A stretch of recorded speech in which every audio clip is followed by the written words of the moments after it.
Assalamualaikum warahmatullahi wabarakatuh.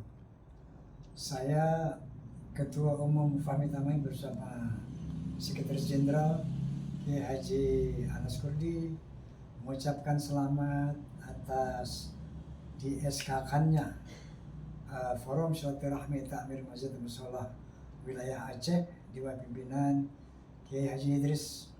Semoga sukses di dalam menegakkan, menjaga akidah Ahlussunnah wal Jamaah dan menjaga masjid-masjid mushola dari intervensi kelompok kafiri sehingga bisa terwujud ukhuwah Islamiyah, ukhuwah wataniyah, ukhuwah basyariyah.